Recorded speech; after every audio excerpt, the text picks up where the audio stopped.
Welcome to our channel, everyone. I hope everybody's doing great and keeping safe. Today we're going to speak about students who just completed their secondary education or +2 and they want to know what is the best way to get permanent residency in Canada. If you want to know about that, stay tuned to come here as a student. You can come here as a student to study in a bachelor's program, or you can do a diploma program, which could be a 2-year or 3-year diploma program. But once you complete that program, do you still have enough points to apply for permanent residency under express entry? The answer is no. So there are two solutions which are left, and I'm going to show you the calculations for CRS scores for a student who completed their +2 and they completed their bachelor's in Canada. Let's check out what those two options are. Okay, so this is the website for calculating your CRS scores. Let's jump right into it. Obviously, if you are here and you just completed your studies, let's assume that you're now married. You are around 21 years of age, because at 18 you should have completed your +2, 3 years for bachelor. You're at 21. Level of education, bachelor degree, 3 or more years at a university. Have you earned a Canadian degree? Yes. Choose the best answer to describe level of education. Degree with 3 years. Official language, you have written IELTS and you scored about 7.5 each, which according to me is not that difficult of a task. So you're 7.5 each, and you haven't done any other language like French. Work experience, you just graduated, so you do not have any work experience in Canada or out in another country. Do you have a certificate of qualifications? No, because some companies or some trades would need a license, and since you just graduated, you do not have any license. Do you have a valid job offer supported by Lmia? No. Have a nomination certificate from a province? No. And do you have a spouse or a common law partner which has at least one brother or sister living in Canada? No, since you're now married. So calculate your score. So you're at 395 scores. So if you know at the moment that the cutoff for CRS scores for express entry is about 470, there is no way you're going to be able to get an invitation. So as I said before, that there are two options which we can go for. The first one is going to be working here for at least 2 years and then applying for the express entry. So your age from 21 would go to 23, and you're going to go down here. How many years of experience do you have in Canada? So if you say 2 years, let's see how many points you end up getting.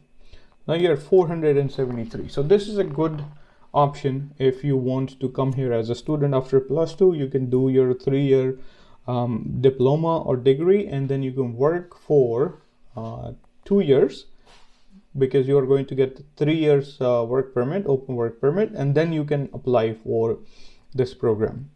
But there is another option in which you can apply for your permanent residency right after you complete your graduation. I'm going to show you that option in a minute, right now. All right, so that was the first option, wherein you completed your +2, then you came to Canada, you did your bachelor's, and you worked for 2 years, and then you were able to apply for your permanent residency under the express entry stream. Now, there is another option in which you do not have to work for 2 years. You can apply if you have a job offer under Ontario Immigration Nominee Program, International Student Stream. So there are requirements for this stream. There are 3 categories of those requirements. There is a requirement for the job offer, there is a requirement for the employer, and there is a requirement for the employee. First, we are going to talk about the job offer requirement under this program. So if you are in Canada, you completed your studies, which needs to be a bachelor's or a diploma, which needs at least 2 years full-time study, and then you get a job offer, which is a qualifying job offer. Right after getting the job offer, you can apply for your permanent residency. So the requirement for the job offers are as below. First, it needs to be a full-time and a permanent job offer. If you get a job offer and if it's part-time, It's not 40 to 44 hours a week, or if it's not permanent, it has an end date to your job offer. You're not going to be able to use that. Then this needs to be under the eligible occupations under NOC 0A or B. You may be surprised that NOC B has very low requirements for jobs. For example, if you work at a gas station or Tim Hortons and you work as a supervisor over there, you can use that job under this category as well. Then there's the third requirement is there needs to be a low level of pay which is a standard across Canada. The employer needs to pay you that same level or more for the job offer to be eligible. For example, if you are working as a supervisor and the minimum wage requirement for that job is around $22, your employer need to pay you at least $22 or more per hour for you to use this job offer under this program. Then the fourth is the position which the employer is offering you needs to be a required position to conduct that business. It shouldn't be that they would create just a new position to give you a job offer and then you apply through that, it will be rejected. The job position needs to be an integral part of maintaining or running that business. For example, if you are working on a gas station, and you have like 5 employees working as on the sales counter or many different places where they can work, and that gas stations need at least one supervisor to manage the operations or the working of all of those employees. That becomes an integral part of the business, and that can be used under this program. Then the work needs to be based in Ontario. Since this is an Ontario immigration nominee program, the people who can apply for this program are only who are working in Ontario. The business needs to be in Ontario and the job position needs to be in Ontario at a physical location. It doesn't need to be a virtual office kind of a situation. The office or that place needs to be in Ontario. Okay, now let's speak about the applicant or the employee requirement. Just like the job offer needs to fulfill a minimum requirement, the employee also needs to fulfill minimum requirements. The first one is education.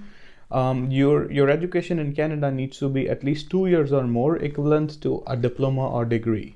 And then if you are going to work in a specific field which needs a license, just like a plumber, to work in Canada as a plumber, you need to have a license, or an HVAC technician, you need to have a license. If your work is going to be in a profession which needs license, then you need to have that license before you can apply under OINP.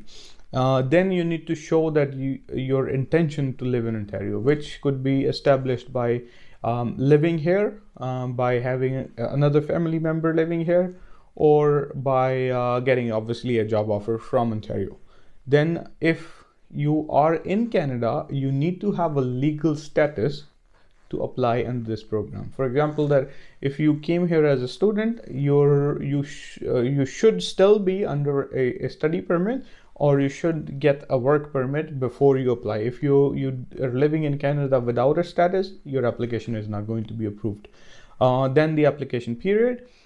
You need to make this application within 2 years of completing your degree or diploma. For example, that if you finish your diploma on the 31st December 2020, then your application needs to reach OINP before 31st December 2022. So if your graduation was more than 2 years ago, you cannot apply under this stream.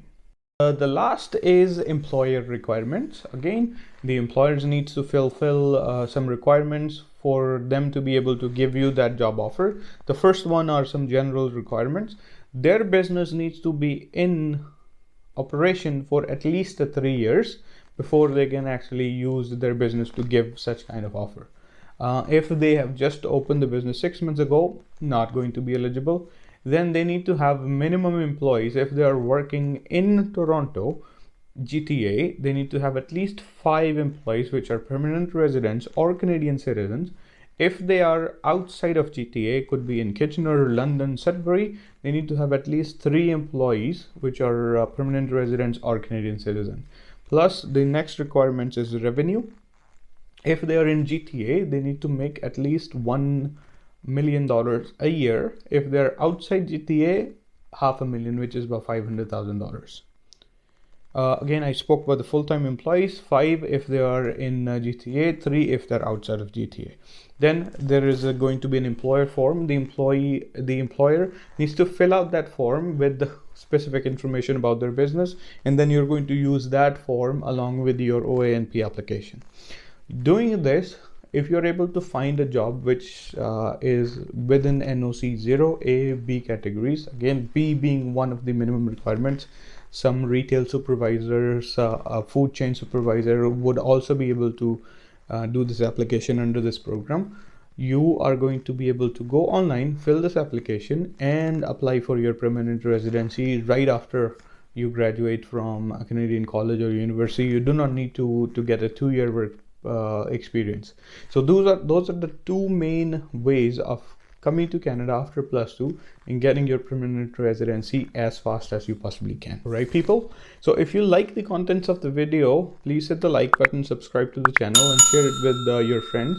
And if you have any immigration questions regarding getting here as a student or getting a study permit or PR or express entry, anything like that, you can leave a comment in the section down below, or you can reach out to me on Facebook or Instagram. I'm going to leave their link in the description section.